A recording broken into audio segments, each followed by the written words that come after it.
This week on the Squatchers Lounge podcast, David and the Reverend Jeff try to shed some light on an illuminating topic. Strap on your headlights, boys. We're about to get theoretical. Or is that hypothetical? Would you go for postulous? How about throwing shit up against the wall? Yep, that's it. But let's think about this logically for a minute and see what sticks. I love it when I'm completely unprepared for this. So now I turn it over to the man who hopefully has done more research than I have. The Reverend Jeff Kelly.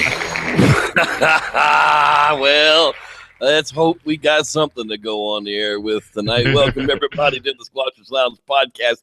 I am your certified hypocrite, the Reverend Jeff Kelly, and we want to welcome you to the Squatchers Lounge podcast, season 3, episode 28. Holy crap, dude. We've almost got like double the episodes of your favorite TV show, and we're not even halfway through the year yet. As with me, as always, the accredited ass kisser, Dr. David Backdorf, scientist. How you doing, buddy?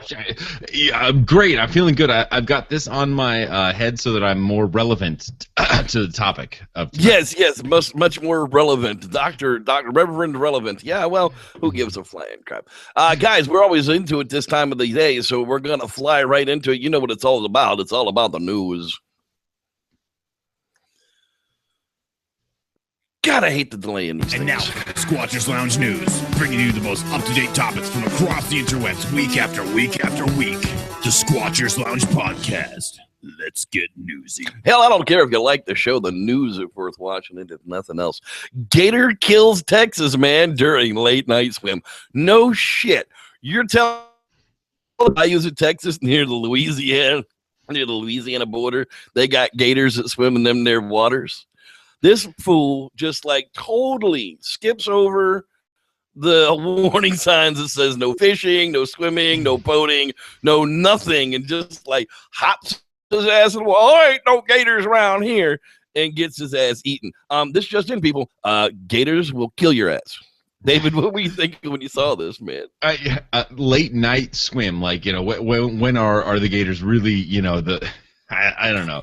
You can't see the problem, so why would you? Yeah. that was kind of it. I'm like, late night swim, yeah, maybe Alligator, Texas. Moving on. Yeah, I lived in Florida a long time, and I gotta tell you, we swam in the rivers during the day, not like at the morning light, you know, like bright summer days, middle of noon when you just can't stand the 108-degree heat no more. Yeah, we'd go play in the river, but boy, as soon as the sun would start going down, you got the hell out. So nighttime swimming just wasn't the thing to do, and this guy got his ass eat. Like they did the investigation, and of course they come to the marina and they see that there's a sign that says dangerous animals, no swimming, no fishing, dumb asses. And this poor sucker got his ass eat. So words of the wise, don't go swimming in Texas in the bayous near the alligators. Moving right along to the next stupid human trick. Hey, David sent me this link. Why have there been so many shark attacks in North Carolina? Well, that's because this is just in. Sharks live in the ocean. Basically, this whole study says we don't have any good correlation to even start beginning a study as to why there are more shark attacks, except for there seems to be more tourism on the East Coast, in the South, and North Carolina specifically, so more people equals more attacks. And by more attacks, we're actually looking between the fact that there's usually about 6 attacks a year in this general area. There are now 11, so that means there is an increase. It means that we have a healthy ocean. It's not a significant increase. Like, right. You know, if you look at like percentages population of sharks around. That amount of people, that extra percentage of people could be in the water and just causing that there's as many shark bites as a percentage as there are people in the water, which is still a very small percentage. And I do understand the hoopla. 3 feet of water. Yeah, I do understand the hoopla, and I do understand that Ric Flair may have been bitten by a shark. Thank you, Photoshop. But the real issue is the actual number of people in the water, and the infinitesimal, like, you can't even imagine the small-ish percent of the actual shark attacks and the amount of deaths, which I believe this year is 0. So far. Yeah, so far. I mean, it could happen, but it's not likely because sharks actually, these quote-unquote attacks are investigative bites. They're just the shark's way of like it's like if we were to be under the water, we couldn't see so good, and we grabbed somebody's leg to see if that was a person or something else, and then when we didn't like it, we would let go. That's basically what it is. Unfortunately, we bleed and it hurts. So yeah, and they grab with their teeth. And it's scary as shit. And Jaws, the movie. So yeah. Well, here's the deal. I mean, I'll tell you the long and the short of it, and the conspiracy theorists are gonna love this one, buddy. No, seriously, the reason people get bit most of the time it's under waist deep waters because the bait fish come into the shoreline and they go through the surf lines trying to get away from these predators, and the predators follow them in. And usually a bite is a result of the eyes rolling back and the shark with its mouth open to eat that fish that just swam around your ass.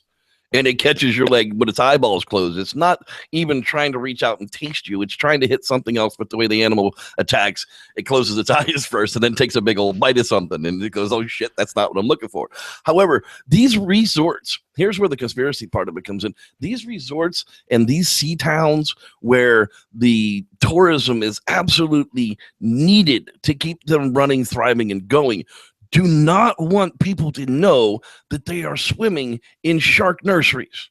They do not want people to know that they are out there swimming in shark territories. And they do not want people to know that all of those shark bites are going to happen in less than waist deep water most of the time because people will stop going there. And when that happens, those seaside towns die. So the theory and plot of Jaws, don't shut the beaches down.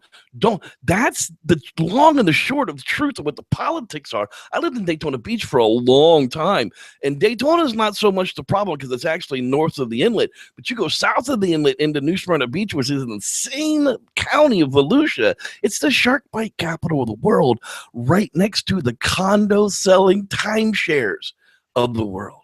The most timeshares anywhere in the state of Florida, I believe in the entire country, are in this one little town because this entire town is nothing but timeshare condos, and they built them on the nursing area of the black tip reef shark. Which is not known for attacking humans, but the more humans you put in, the more likely there is to be an attack. It's like, so if you've got, millions of families coming to this little shark-infested waters playing in the water, and believe me, my family wanted to go there. They heard about it. They're like, oh, let's go to it's right down the, I was like, no, let's go to Daytona. Yeah, the water's not so blue, but the sharks aren't quite so bad. If you want to play in the water, let's go somewhere where the sharks aren't. New Smyrna Beach is prime shark fishing territories. The boats sit a couple of 100 yards off of the beach when the tide is out and fish for sharks. Why? Because that's where they are. And nobody wants you to know about it. So this just in, sharks live in the ocean. If you don't want to be bit by a shark, don't go in the ocean. It's the way it works. And if you notice all those hotels, especially the really good ones, they've all got a pool that looks at the ocean. That's there for a reason, folks.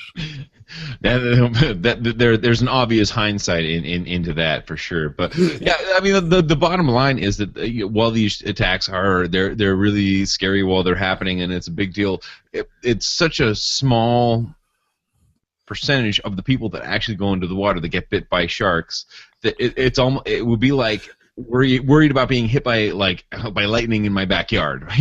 Some jackass messaged me about this when I was talking to him about it on in one of the groups, and he's like, well, how come you only hear about shark bites in the spring and in the summer? And I'm like, really? You really need me to answer that for you? There aren't too many people swimming in the oceans in the fall and in winters, so yeah, human populations aren't where the sharks are. Okay, so there's your answer. Kind of like the same correlation could be drawn from bear attacks because they hibernate in winter. Right, exactly. Okay, moving on to the next one. Boy, this one was kind of slick. Minnesota bear picks up a basketball-sized rock and continuously smashes the window until it shatters like a windshield. What the actual F is that about, dude? I didn't know bears. You'll notice You'll notice that nobody actually hung around to like film this. I mean, you know, like most cameras, like there's enough people with like video phones and things. Like you can't find a good piece of footage of this happening because they all got the F. For the last effing time, my name. Yeah, like there is a grizzly bear coming through that window with a basketball-sized rock. I understand evolution and the food chain right now. I'm out of here. Anybody that needs protective glass put in needs to find out who put that protective glass in and hire those people. Yeah, that did its job straight up, dude.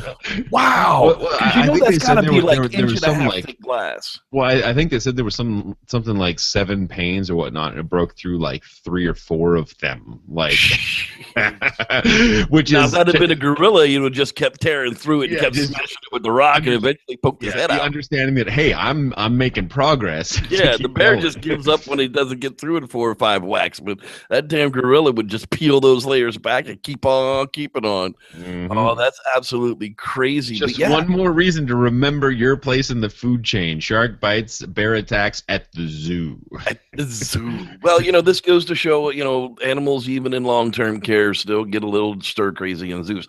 I love going to the zoo to see these animals, and I am guilty as hell for doing it because, you know, it's sad if people didn't go to the zoos, we wouldn't keep them. But zoos do form an important part of the local animal care. The condors, for instance, come here to Oakland Zoo to be taken care of during lead poisoning events. And I say, I didn't know that. I was like, you know, what the hell does the Oakland really need a zoo for? And they're expanding into the Pacific Northwest Trail, which is going to be really friggin' cool up here.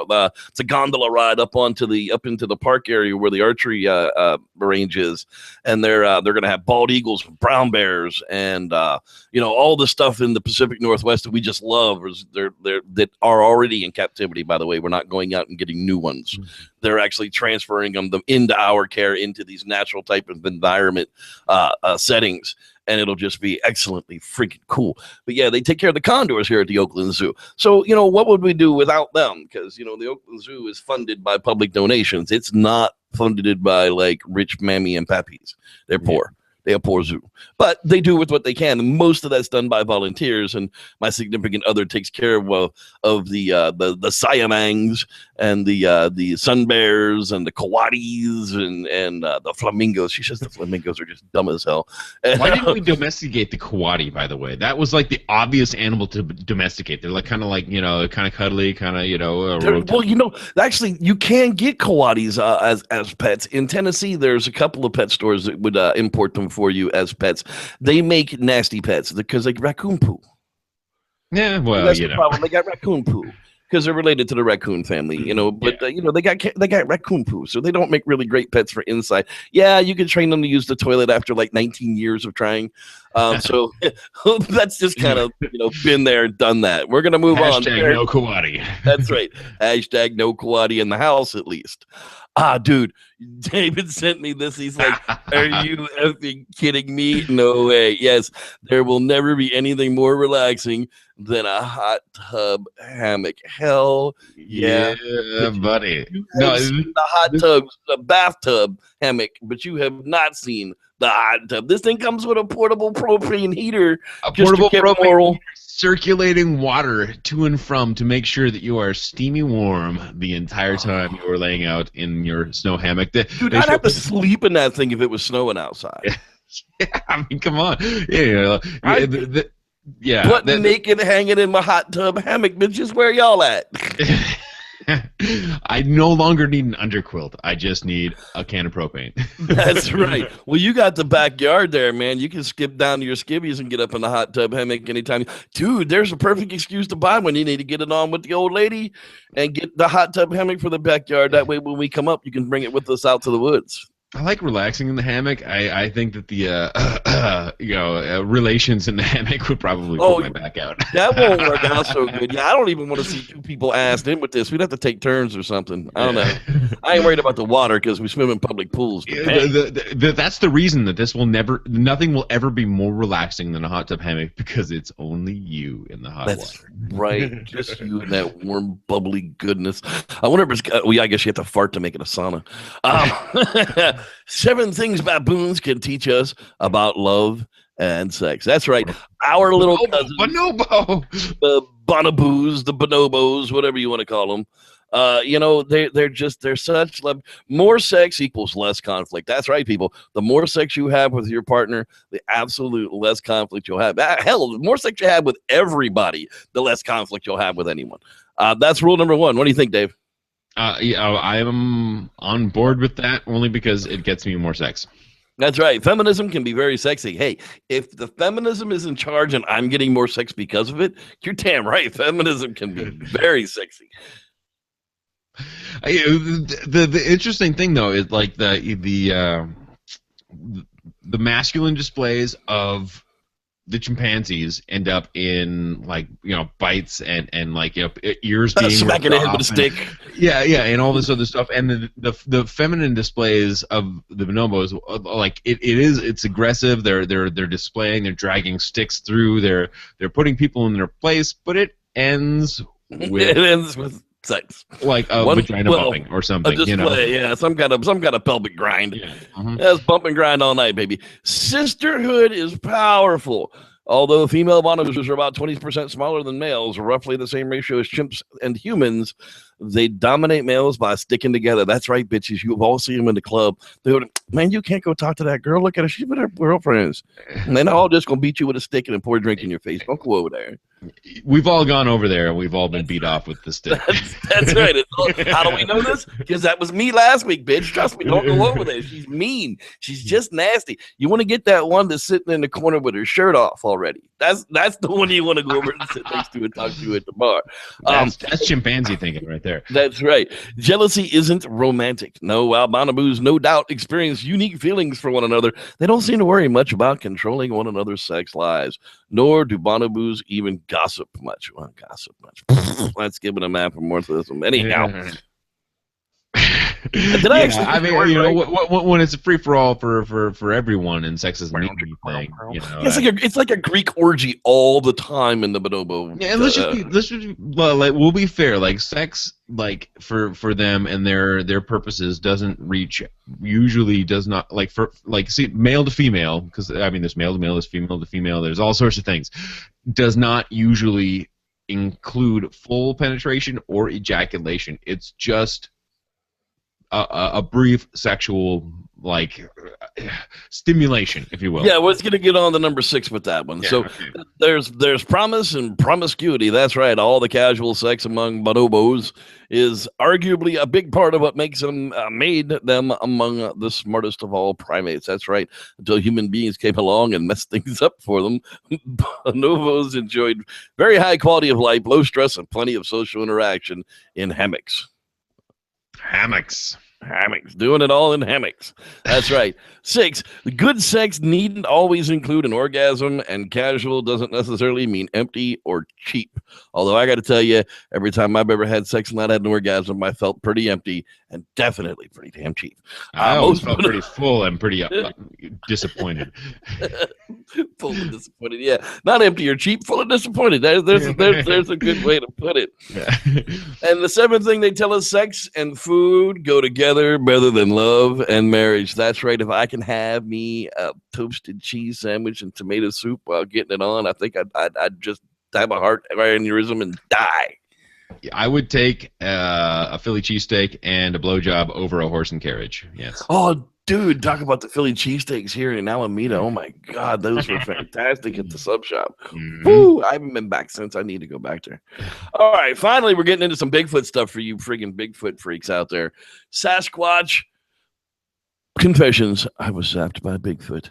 Bigfoot Crossroads, Matt Knapp, has finally come out of the closet and said, I don't know, something weird happened, but, he says I was zapped by Bigfoot. David, did you get a chance to go through this one? I did. And he explains his experience with being around or experience having the Bigfoot experience, and he experiences all of these symptoms. Was he zapped by Bigfoot? Well, that becomes the question. The woo people for sure Bigfoot was definitely wearing on your guts. Or did you just have the bad sloppy Joe when you were at lunch? Well, so, he goes through and he really explains this in this whole scenario. And I mean, it's an intense physiological reaction to something. And then click here to read my thoughts on this event. And he gives... actually some really great and balanced possibilities, whether it be, he talks about the infrasound, he talks about, the psychological aspects of this, and here we go. He also talks about anxiety and the actions of the mind in panic, and how all of those sorts of reactions basically that it's the same thing. Right. So what is it? He's not going to take those experiences away from anybody, but what is it? I mean, I like to take the Occam's razor to everything, and I'm like, well, if any of those things happened, I might panic.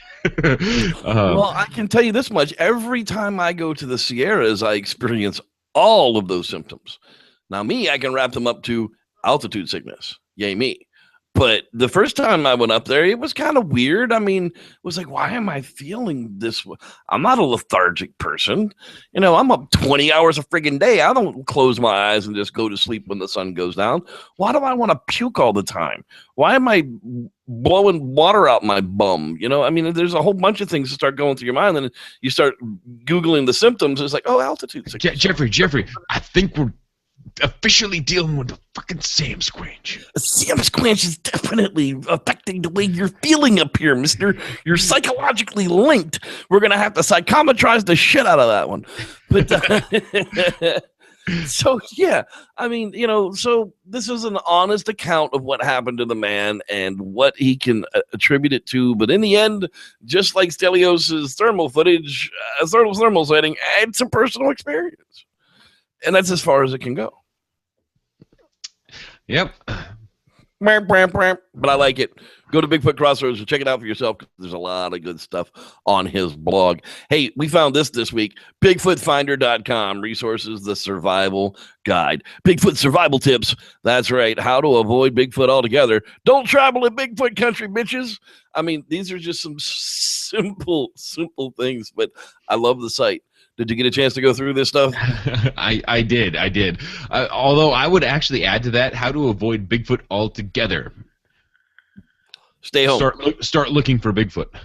Yeah, there you go. Start looking for Bigfoot. You'll never find that bastard. That's exactly right. Put everything you think of how to catch a Bigfoot together and go enact those plans. You'll never find Bigfoot. You'll never have to worry about it. That's good advice, David.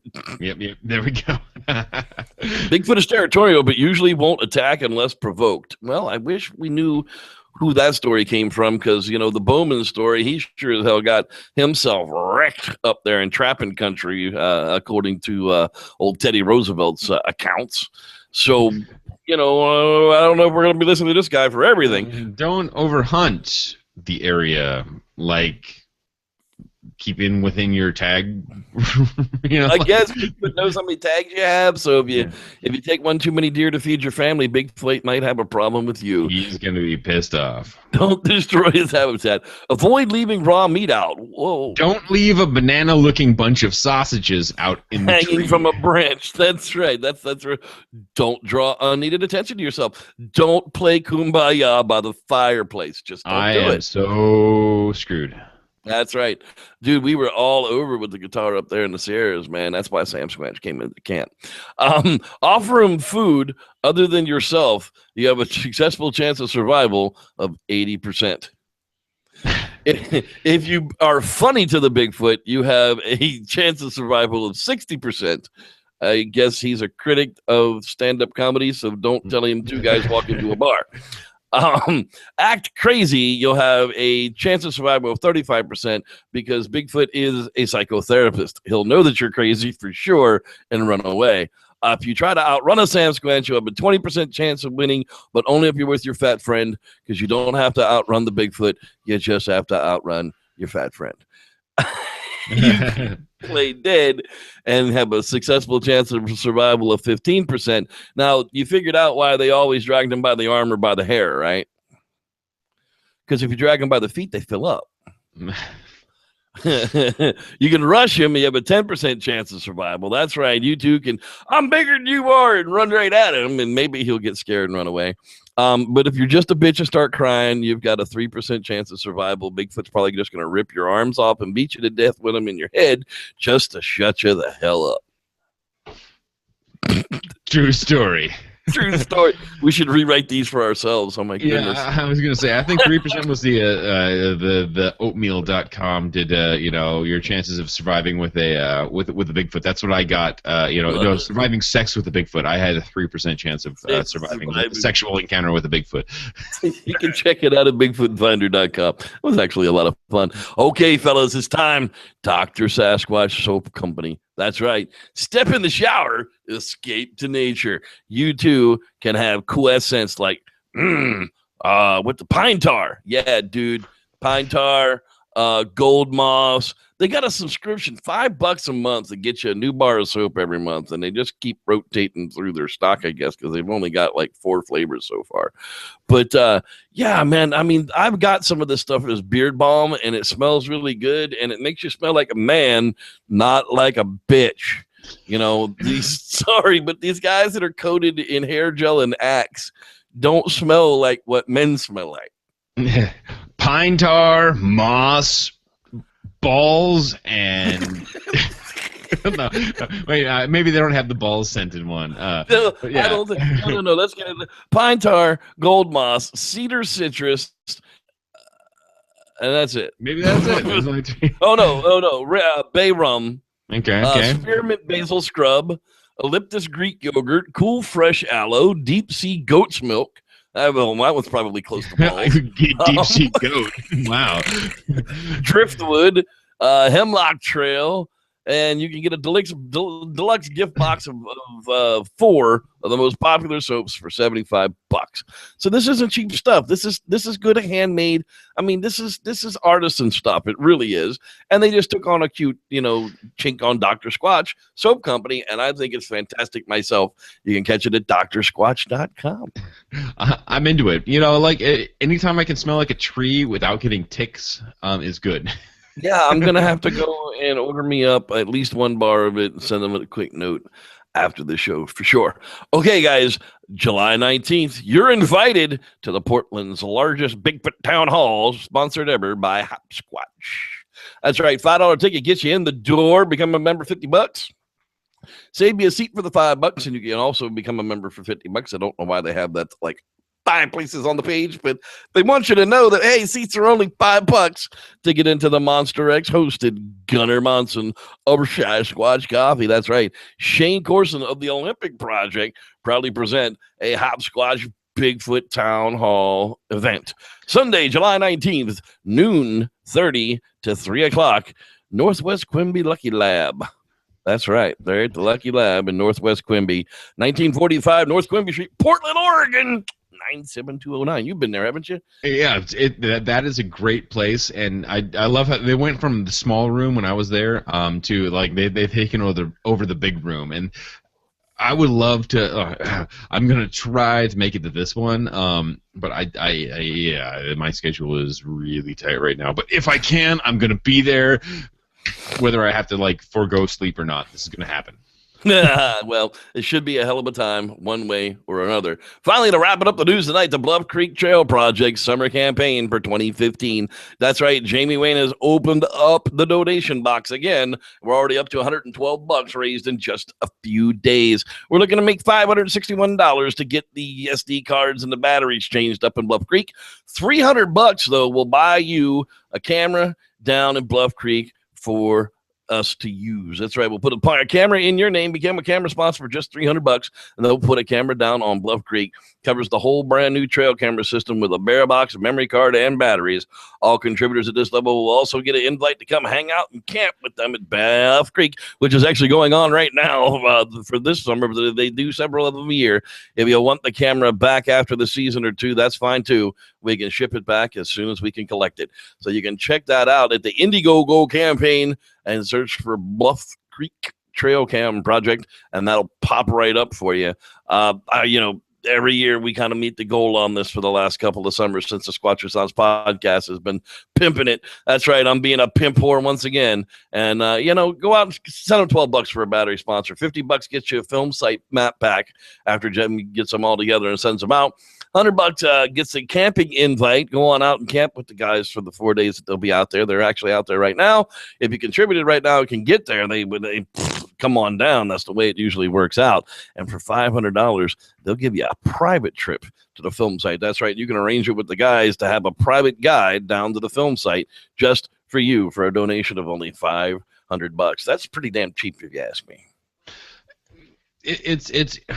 I don't know. It's a good cause. These guys are deploying this stuff like legitimately. Like a lot of the Kickstarters that are out there, like we can confirm that these guys are going out there and they're putting cameras out and they're collecting them later and they're sharing the results. The results of any kind, and that's at its base worth being a pimp and or whore for these guys. Yeah. But yeah, it definitely this is one of those that it is exactly what they say it is. Like, it's a trail cam project. They're actually putting in the trail cams out there. They're actually sharing what comes back. They put together fun videos. I mean, the odds of them catching something that's mind blowing is minimal. However, they have found some things that are pretty substantial. And I mean, things like this. I mean, this is just good stuff a good healthy to see three cougars trailing together is you don't see that to begin with, and this is not the first time that they've caught this trio that run through the film site. This is actually where I want David and I to go and camp next year, is actually right here on this floodplain where kitties are running through. So I want to see how brave he actually says he'll be. We'll find out next year for sure. Well, I am a cat lover. I'll be snuggly with them. It'll be fun. No, I'm also not an asshole, so I'm not going to do that. But no, I mean, like, legit, these guys are doing what they say they're doing. We are deploying game cameras at the Bluff Creek film site and surrounding areas, and we will show you what we find, the coolest things we find. And we'll give you your camera back if you ask for it. Like, they'll take cameras, they'll take money, they'll take anything. They just want as much stuff out there as they can. So that's why we keep pimping this, because it's a legit no BS project. Exactly. And you can find them on Facebook at facebook.com/Bluff Creek Project. And boom, that'll put you right into their fan page. Click like, and you'll be able to follow along with everybody else. All right, guys. Well, David, you know what time it is. It's that time that we play that new that new game that we're going to play here on the podcast. Let's see if I can get that going for us. Oh my God! Who the hell cares? Yeah, that's about what we're going to do with that. So we're going to move right along and get a word from our sponsor. That's right, Mr. Wes Losner of WesLosner.com. I'm stalling because I didn't friggin' preload the promo like a jackass. But here you go, folks. And now it's time for Rules to Squatch By with your old pal Wes. Number 54. Man up. Maybe Bigfoot hides from us because every time we see him, we have a look like this guy on our mug. Just a little something to think about next time you hear something out in the woods before you freak out and shit. Come check out my recent work and my art for sale at weslosner.com. Stay squatchy, my friends. There you go. The Omen is a great movie. That dude. I always want to go back to Austin Powers. Moly. Well, here we are, folks. It's already time. And now for tonight's topic. That's right. Lights everywhere. What the hell is the difference between all these friggin' lights and why do people do it? David, you want to start us out? You got a funky light on your head. What the hell is that and why do we use it? Lights. There's all these ideas about lights, about when to use them, when not to use them, yeah, okay. When are you going to use a light? In the dark. When is a light most obvious? In the dark. So here's the deal. Like, if I were to think that a bear was coming into camp, one of the best things I could do is shine a light at it to get it to go away. Go away, bear. Bro, Yeah, turn the light on, blind, and he runs off. Like, you possibly wouldn't even have to make any noises. Best practice would be, go away, bear, and then shine a light across his eyes a couple times. Bear will probably turn around and leave. So, knowing that best practice, like what light, like, you know, there's different types of light. There's the white light that comes off of a flashlight, off of your headlamp, off of all these other things. There's a light that comes off of a campfire. Most of us have that going. There's the red lights that the low lights that are available. Yeah, I got me one of them. I got me one of them there red lights there. Boy, that's good stuff. Boy, the thing that I like about the red lights on this is a really dim red light. Like, oh my God! Did you even use that while we were up there? I swear to God, we could never even see it when it was lit. Yeah, which is but all it maintains your night vision and just gives you a little extra oomph, right? You know, like this headlamp that I have on it, like it projects pretty far. It's got a good narrow field. It's got a reasonable wide field, and then this red light that's just so that you don't trip over a log and hurt yourself. Basically, yeah. I'm one for red lights. You're supposed to adjust to night vision and use this to supplement for depth perception, basically. Yeah, I'm an old military raised kid. I'm a military dude. I mean, the red light is everything to the military. It's a map light. All the interior lights are red at night. You're on a ship. All the lights are red at night because it maintains your night vision and still allows you, like David says, not to trip over a friggin' log and beat yourself with it. However, it's not a shocking light. It doesn't blind any types of eyes when it hits it, even if it hits animals in the light at night. This red spectrum, like this is a Cree bulb. This isn't just like a red filtered white light. This is specifically emulating a red LED, 1,000 lumen friggin' red friggin' hand light. It's to throw that lights up the world, exactly. Long distance, yeah. Exactly. So if you're trying to light up something that you don't want to use white light on, that's when you use a super Cree bulb in something like this. If you're just trying to light your foot pathway back to Hammock City, trust me, I followed David back a couple of nights because dummy me left my headlamp in the hammock. I wear it on my head right now. For the most part, like at camp, I just wear this like a necklace because it's like, it doesn't bear down on the top of my. I put on this do rag so that I didn't have a big red mark. It's not really that tight, but it can be uncomfortable. But honestly, lights are important when you're in the woods. Nobody's gonna say the lights are not important when you're in the woods. You need if you think that there's going to be an encounter, or if you think the Sasquatch is in the area, you're going to want a light because it's not going to come up into the firelight and sit down in the chair next to you and go, so what the fuck? Right.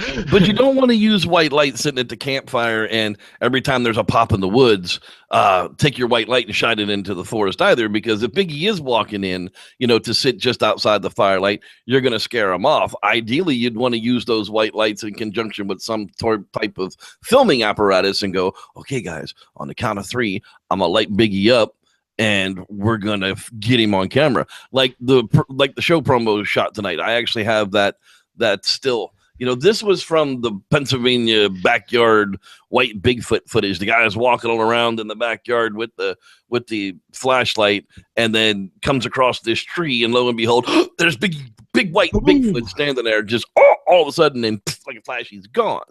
With like no an animal would do, right?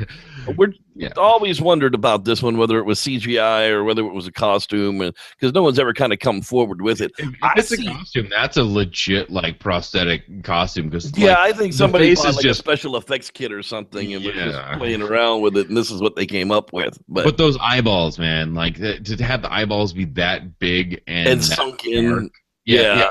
There would be hair and there would be skin and eyelids and stuff like that, not just big pass-throughs like that. But the way that it runs off in the dark, I mean, it's a fucking YOLO moment, right? like Oh yeah, dude. You probably ran into a tree like 3 steps past where the footage like turns off. So. Wham! That's why the footage is so short, because he goes, mother. But but yeah, you can use white light, and that's fine if you're going to light something up to see what it is. But just to all of a sudden be flashing a white light across the fire or out into the trees at every little pop and bump when you're trying to entice something to come in close to the firelight is kind of counterproductive to it. There's always a time for the big bright white lights. The red lights I use around camp to navigate. Like we say, we move to the car, we move outside. You're going to go take a crap in the middle of the night. You better take some kind of flashlight with you. Now, I'm kind of screwed if I'm out there and all I have is a red light, and I do need to defend myself from a bear. But I carry that 3 million volt stun gun with me, so one way or the other, flashlight. Yeah. one way or the other, it's going down. But it's kind of like that. I like flashlights. Some people like blue. Blue still pierces your night vision. I mean, it just blasts the crap out of your night vision. I'm not even sure why people have blue filters on some of their headlamps, but they do. The green is okay. It's not as bad as some of the other colors. Green is really good for filming at night. If you light people up green filming at night, it really comes out spectacular. I've done it. Yeah, but that's because you're filming people like in close proximity. So basically, your options are things that blind you and things that don't blind you. If you're really trying to cut down on the white light in camp, however, if you're moving around camp, my suggestion is always just to keep the flashlight, down. But the flashlight is, it's a beacon. It's really tells you, right? Yeah, it tells everything where you are. Imagine if you in the dark came up on, let's say, like an uncontacted tribe in Papua New Guinea. And then just started shining your flashlight at them. They think it was a lightsaber. It would freak the hell out of whoa, what is this demon magic, right? Animals the same way. Like you would use a flashlight to deter a bear by shining it across his eyes. A mountain lion, everything else. Like, what is this trickery? If you see eye shine out of the fire and you think that could be something that's going to eat you, the best thing that you can do is shine it right in the eyes, because night vision doesn't like that strong white light. But also, I'm a huge fan of that red light, because I had the experience of using the thermal, when we were down at the Brown property, where I completely ruined one eye and didn't ruin the other, and totally could navigate in the dark with the moonlight through this field that we were moving through until I damaged that night vision. And so turning on the light all the time wasn't, so say we came up to a creek where we need to find a game trail or something to get through, I could either blast my night vision with the white light, use a red light, navigate through, and then continue to have the best night vision I can and be safe crossing the stream bed or whatnot, versus just totally washing that out and then having to wait for 5 minutes for my vision to process itself again properly. That's one of the things that they used to one of the old wives' tales about pirates. The reason you see so many of them with a patch over their eye was one eye was their daytime eye and one eye was their nighttime eye. So depending on what time of day it was, would depend upon which eye they actually had covered, so that if they would go into a fight in the gallows in the boat, they could switch the patch over to their nighttime eye and still be able to see into the dark and stab all of their enemies to death. Whether it's true or not, who knows? But that shows how much you can blow one eye out versus the other eye out. You can still do that.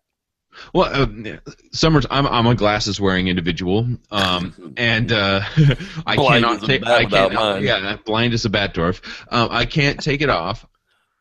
and be functioning normally. So I'm outside. If you come into a dark area inside, I have a lot. It takes 90 seconds to be functional, and then it takes about 5 minutes to.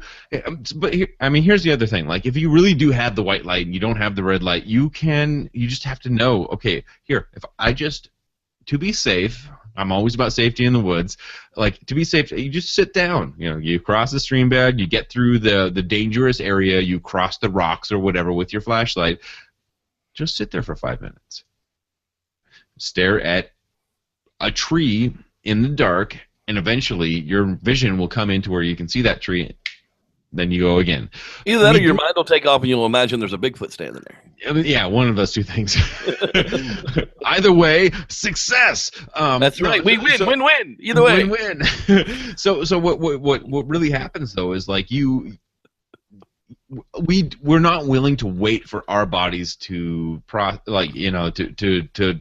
be settled. Adapt. Yeah, to adapt to that low light scenario. And our eyes are really good at that. We just don't do it very often. We've gotten so comfortable, like, we are daytime primates.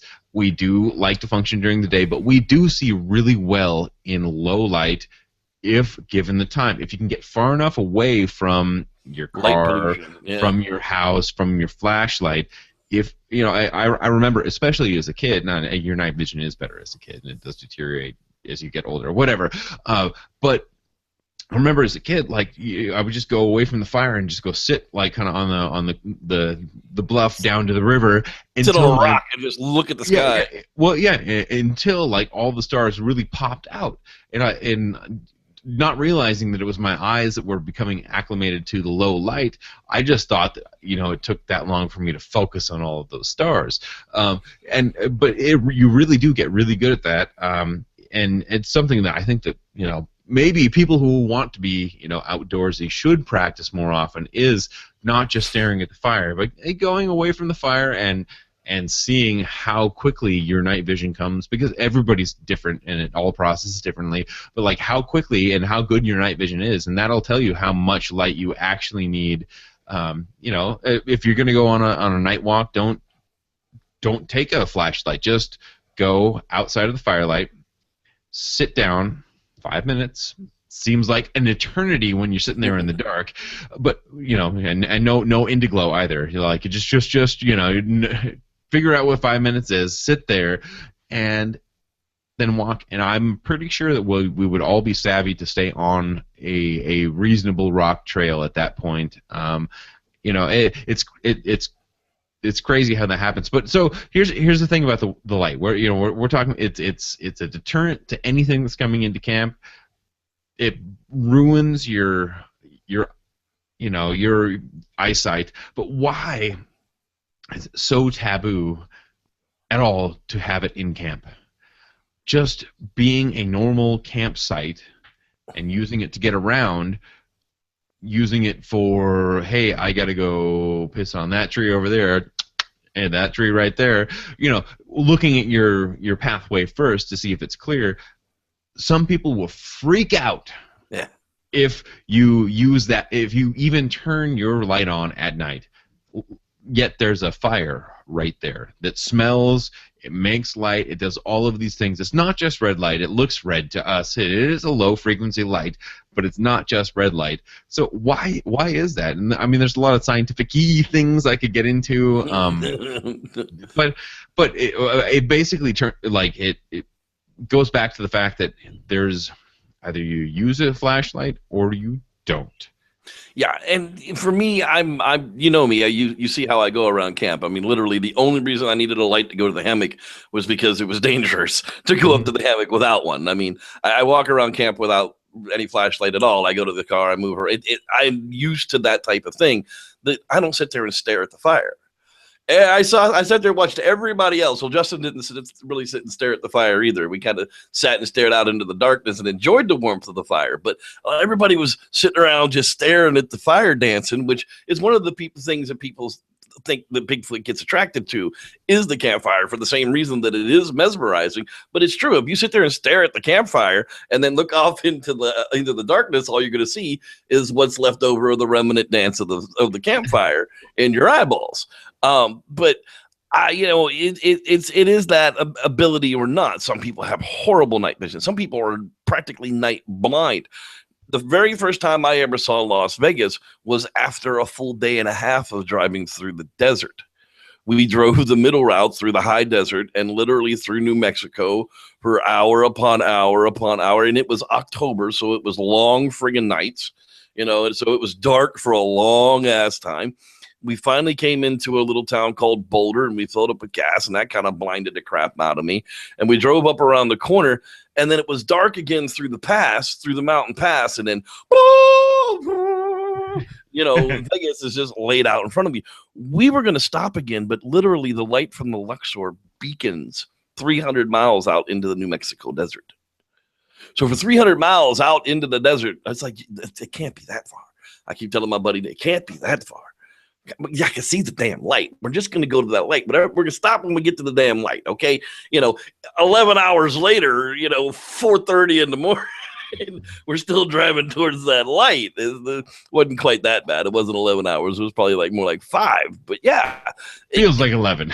But as soon as we came around the next bend and it got dark again, I had a hard time seeing anything. I couldn't read the signs. I couldn't read the street signs.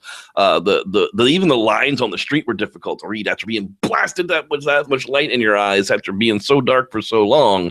It really did. It made it difficult until we actually got down into where the lights were, to where things I could actually start to read again. So after being in the dark for that much longer and then blasted with all that much white light while you're going around the bend, it damaged it. And that's one of the reasons that people are like, well, don't be shining white lights around, because people lovingly like you who have white lights on their head, when you go, hey, Joe, and they blast me right in my eyeballs with it, I want to get up and punch you in the throat.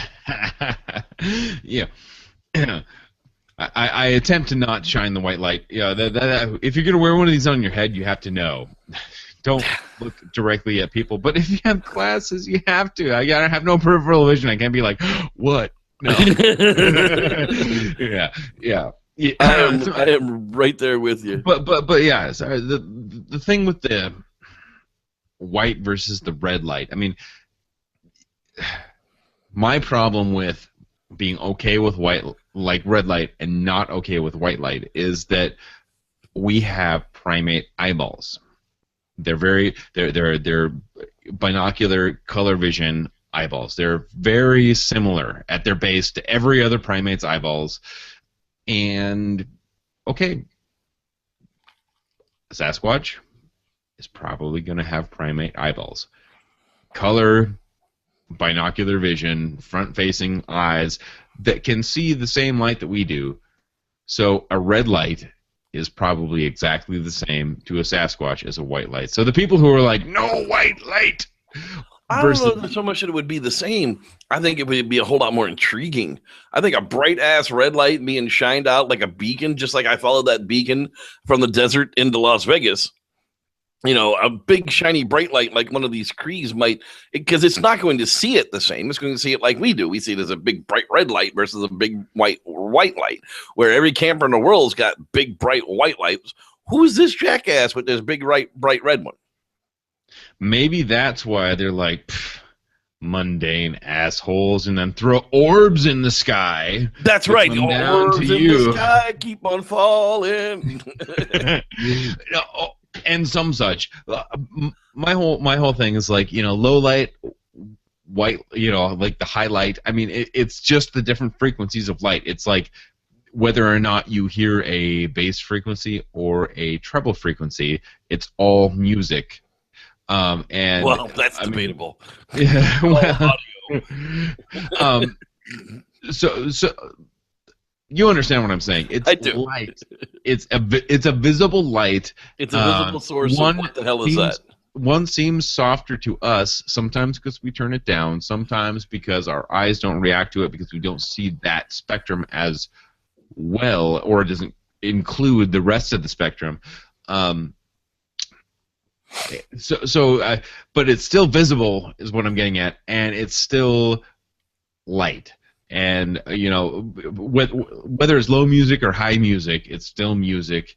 It's the same thing. We still perceive it in the same way, and we still have the same eyeballs that Sasquatch probably does. So that's my my 2 cents on the white light versus red light issue. So just don't blind yourselves.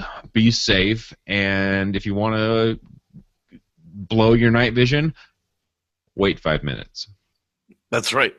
Now, the other light we usually talk about with Bigfoot is the IR light, the infrared light, the light spectrum that we can't really see all that well. And it's claimed that Sam Squatch can see the infrared light on trail cameras. That's why he won't come around.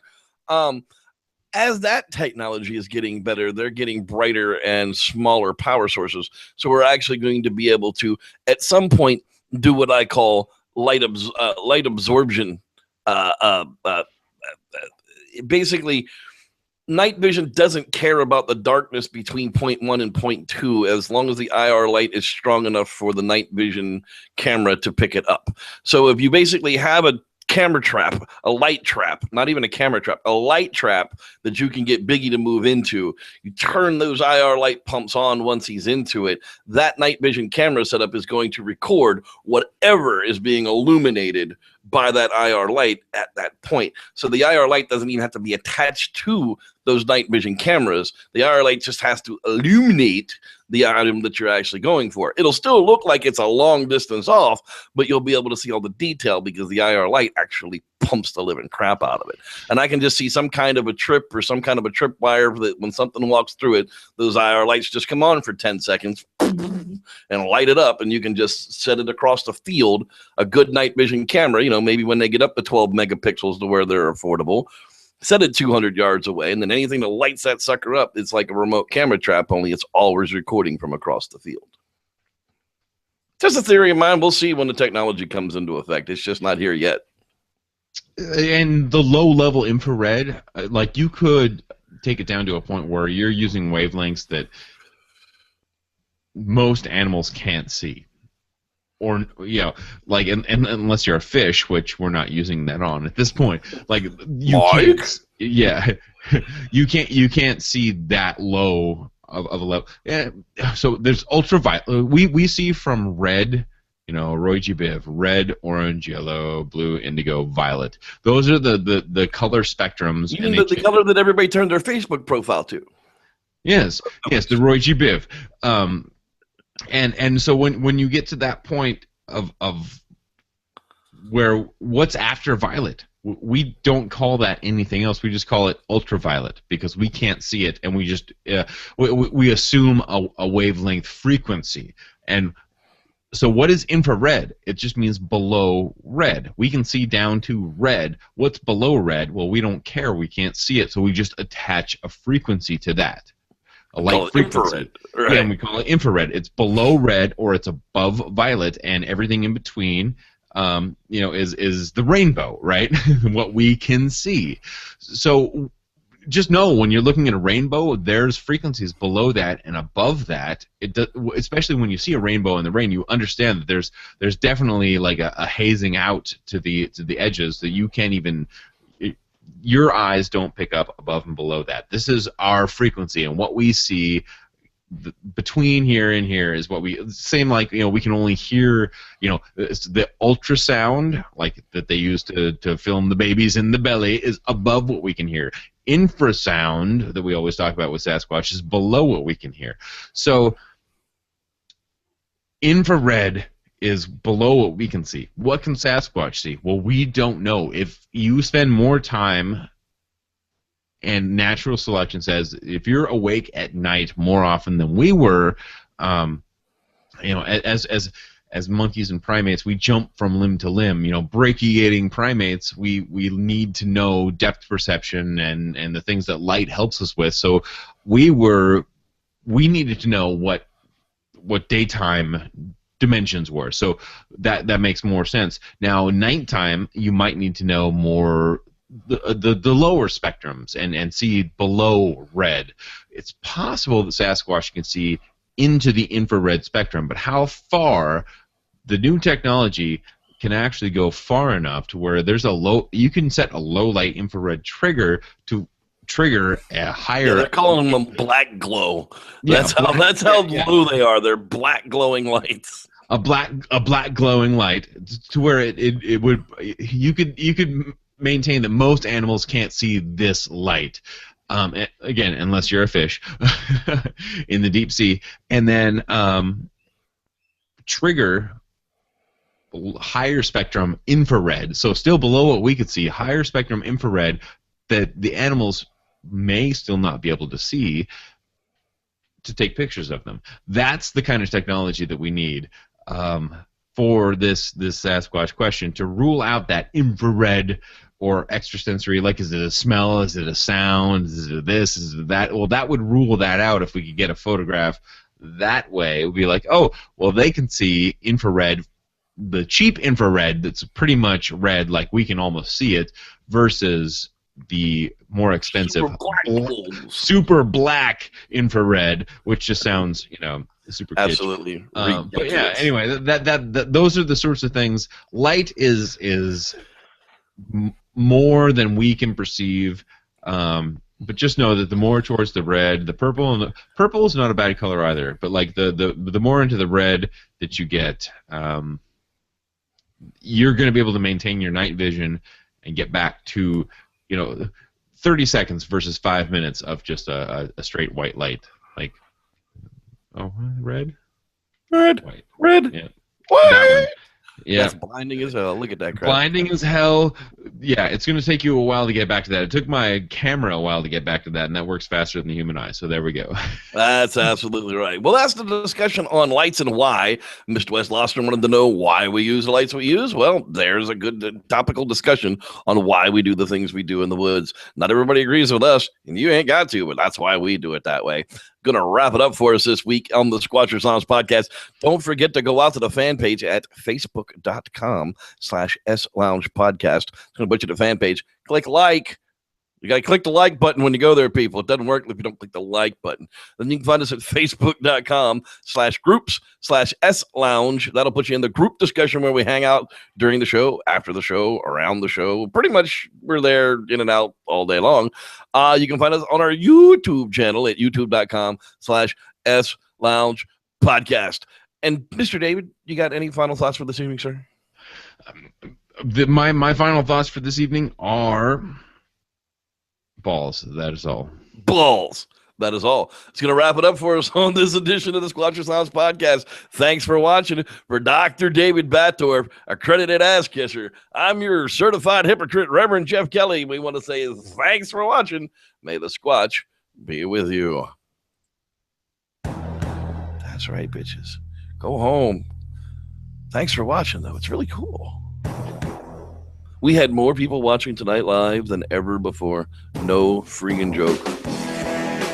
How 297 of you people have the time to actually watch us live? God bless you, each and every one of you.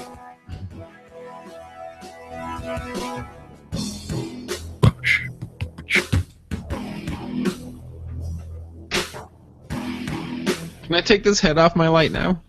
You can take that light off your head, yeah. Hey, join us for Bigfoot Docs Uncensored Monday nights at 8 p.m. Pacific right here.